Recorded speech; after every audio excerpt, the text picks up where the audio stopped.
қаздық.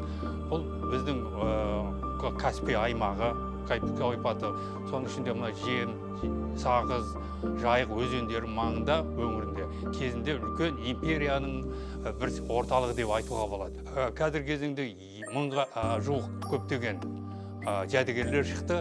Соның ішінде 100-ге жуық алтыннан жасалған жақсы жәдігерлер, әшекейлер және жаңағы зергерлік заттар шықты. Тағы бір ерекшелігі бұл ой өрнектер, басқа да жаңағы суреттері бұл жерде аң стилін береді. Соның ішінде барыс, қабылан, жолбарыс, қабан, бізге ағаштан жасалған 2 тостаған құмыра өте жақсы сақтанысымен жетіп отыр. Жиектері күміспен көмкерілген, аң стилінде жасалған.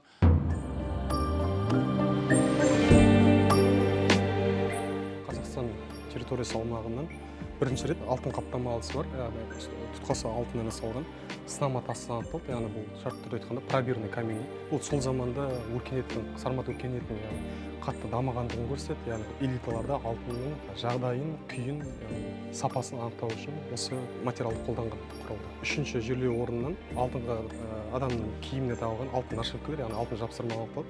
Бұлардың салмақтары 0-ден 2 граммнан басталады. Одан үлкендері де бар. Ең ауыры алтыннан жасалған, яғни екі жағында тау барысы бейнеленген алтын білезік. Оның салмағы 370 граммды құрайды.